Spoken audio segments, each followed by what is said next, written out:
All right, Billy, we are ready to begin. Thank you very much for joining us. We're going to go straight to questions, and your first question today is from Anthony DeComo. Good. Hey, Billy.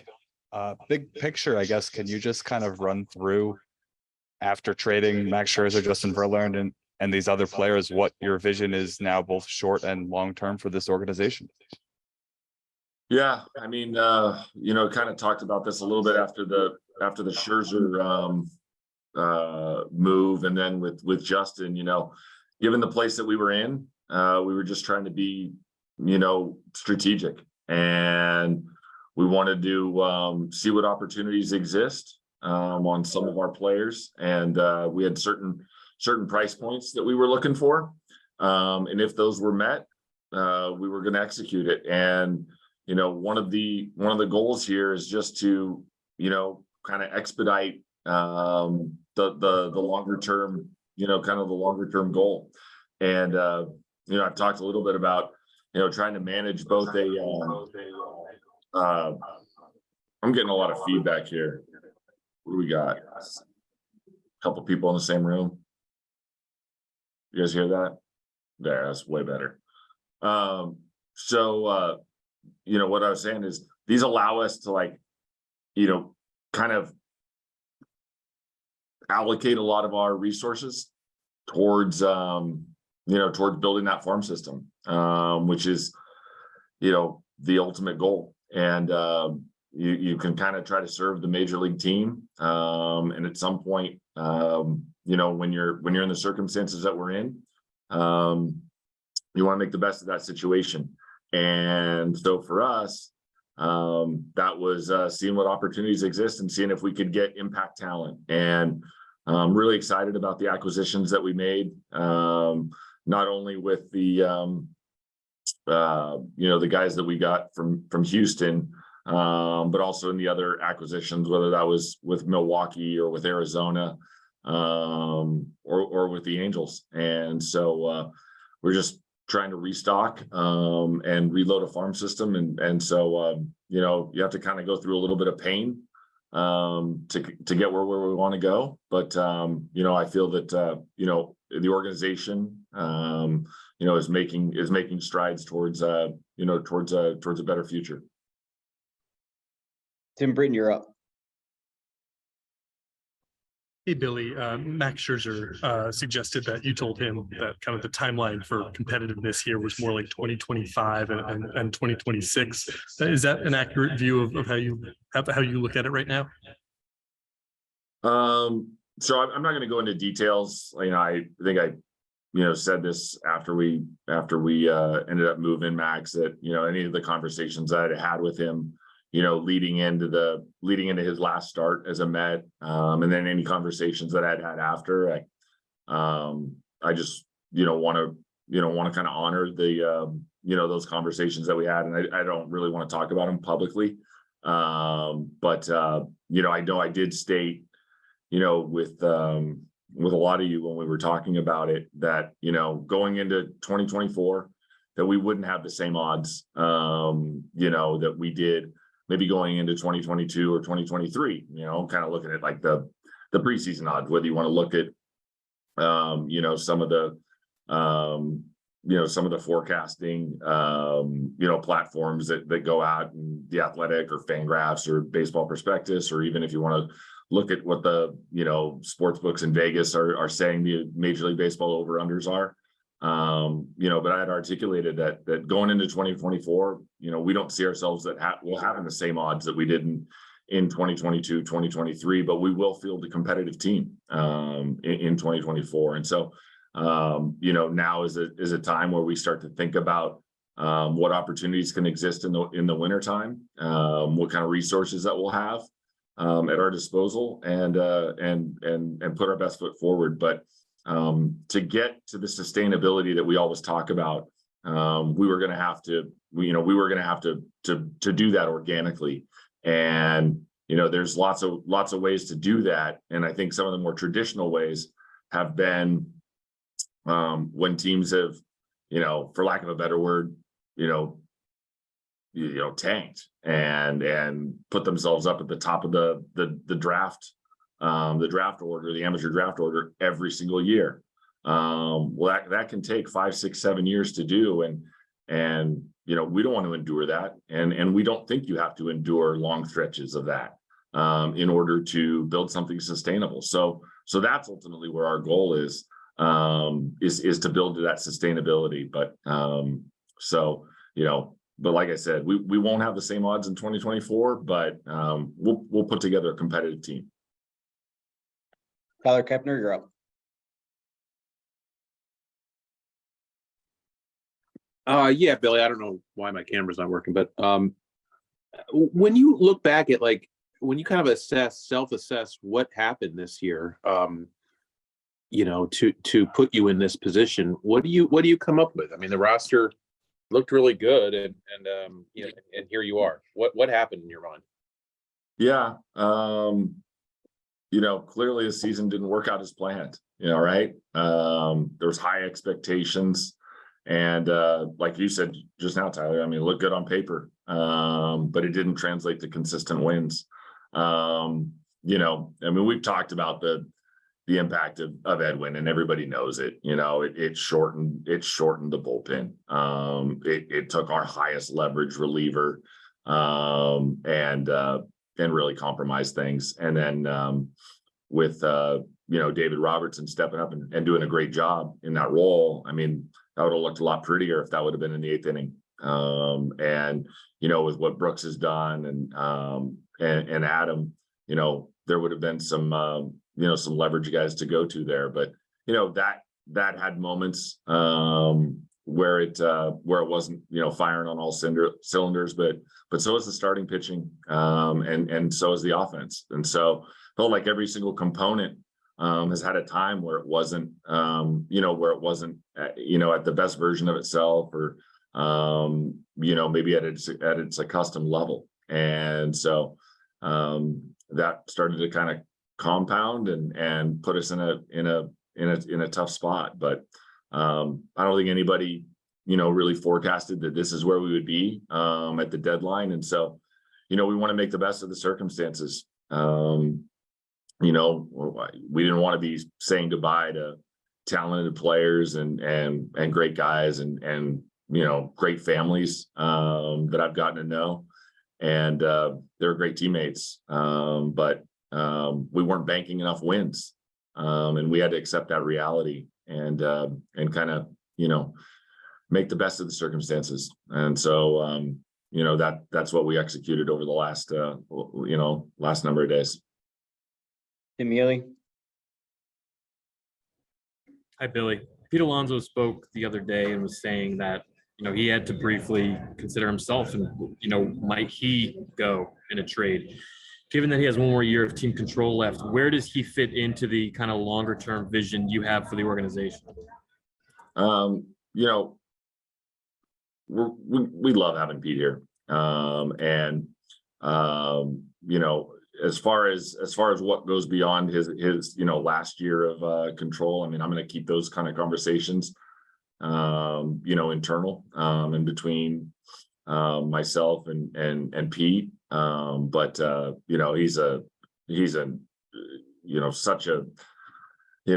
such a strong player for this organization, and he means so much to the community and just to kind of our identity, between him and Francisco and Brandon. I mean, these are guys that we rely on, and they're tremendous players. They're great people, great teammates. But what comes beyond that, that'll be a discussion that we kind of hold behind closed doors. Next up is Mike Puma. Billy, two things. Did you absorb the rest of Pham's contract in the trade? Yeah, I wouldn't say. Sorry, Mike. Also, how seriously did you entertain trading Pete? I mean, were there any untouchables in your mind at this trade deadline? I wouldn't say, whether we entertain guys or not, like that's not something I want to comment on. Like I said earlier, we set a bar, and an expectation. And in some cases, that was met. And in other cases, if it wasn't, we didn't move on. I had a number of, I saw a number of like things online about it, was Rayleigh going to get traded or was Otto going to get traded? And, they're still with us and we're glad they're still here. And so, I think I said this before, this was not, some kind of, liquidation or fire sale where we're thinking that, everything must go. That's not the circumstance. We wanted to have a strategy, and capitalize on, an opportunity should it present itself. But if it doesn't, we weren't going to force the shot. And I think, that was something that, in conversations with other clubs, I think that when you move a player like Max, or they see you move a player like David Robertson early on, when they see that, they start thinking like, okay, everybody's going to go, and they're, we'll just wait until the very last minute, and then kind of, pick pieces off of the roster, and we weren't doing that. If the price wasn't met, the players stayed. Simple. And so that was the strategy that we came into the deadline with, and that's we like I said earlier, we just made the best of our circumstances. Laura? Hey, Billy, just given your trajectory for 2024, how do you foresee approaching just the free agent class, especially as it relates to rounding out your rotation? Laura, you want to talk about free agency already? I mean, the deadline just ended. Let's see. What we'll do is we'll end up, watching a lot of our players the rest of the season, and potentially get a chance to make some further evaluations. See how our depth chart looks going into 2024. Understand where I think we're going to have to go into free agency, and that's okay. And so whether we're in there for a couple starting pitchers or not, kind of be seen over these next couple months. Whether we have to go in for a couple outfielders, that might be the case as well. And so we'll just approach it. I know we'll go in for some bullpen as well. And so we'll just kind of see how some things unfold in the next couple of months, and we've got some time to get a sense of just how much of an investment we can make. Tiffany Epstein, you're up next. Hi, Billy. I actually also want to ask a question about free agency. What do you think this deadline says to potential free agents, especially those who have expressed that they want to win now? Do you think this makes you less attractive to those players, or to players like that? No, I don't think so. I mean, that's for the player to evaluate, right? And so when we sit down and talk to players, we articulate, how we kind of look at the short term, and if it's somebody that's going to go on a multi-year deal, we can, talk about the longer term. But at the end of the day, the player is going to process a lot of different things when they make that decision, and that's ultimately, how they, kind of the calculus that they use to to kind of come to those decisions. So we'll just I don't think that puts us in any kind of different scenario. Will Salmon, you're up. Hey, Billy, you mentioned the odds for next year, but with trading Verlander, you basically docked some odds for 2024. And so I'm just wondering, like, what the calculus was in measuring that. Sort of like, how many teams were you engaged in at a high level with Dustin, and just ultimately, why did Houston line up? Yeah, there was a there was a lot of clubs that, inquired. I'd say there was about 4 to 5 that got serious. And it probably came down to really about 2 this afternoon. And both were were acceptable. And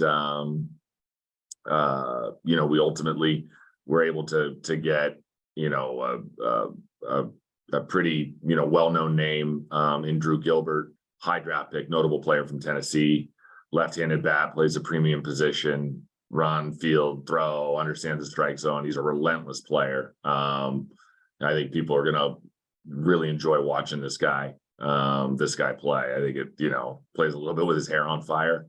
He'll join our Binghamton affiliate, and it's just a high end top 100, top 50 talent, depending on what you're looking at. And then with Ryan Clifford, another guy that great job by Houston and their amateur department. He's a high bonus high school draft. Plays corner outfield and also first base. He's got an above average arm. He hits the ball incredibly hard. He's outperforming the league. Is high A by a really good margin. So we're going to send him to Brooklyn and kind of get our hands around him. But to add that kind of impact talent, that met the price point. But to your point, Will, I mean, that did, that's going to chip away at the 2024 odds, and we're going to have to address that in the wintertime and see how much of that can be recovered. Barry Beach. Hey, Billy, I was wondering how much of this method of rebuilding the farm system, like you're doing with these trades, is trying to make up for the pandemic draft when there were so few picks, and then obviously future drafts have been 20 rounds. Is it harder for you to kind of rebuild the farm system the traditional way? Is this one way to address that?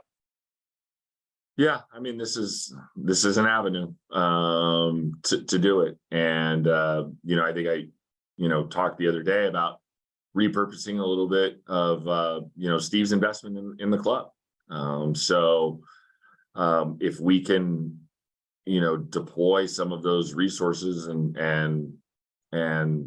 use those to help expedite a farm system build, that's kind of a good consolation prize. I think right now we would have, anybody would trade places to be, winning the division or tied for the division or whatever.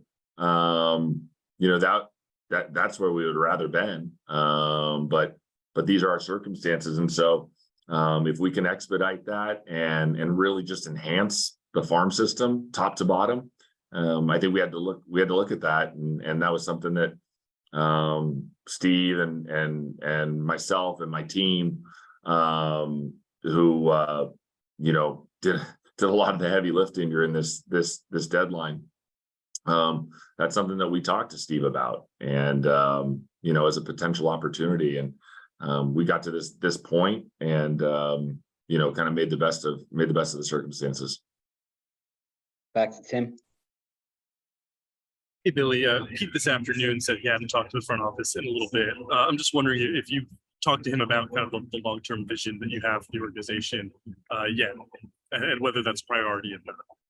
Yeah, I mean, I'm going to sit down with Pete, here is, in the next couple of days, whether I might head down to Baltimore, if not when the team comes home. I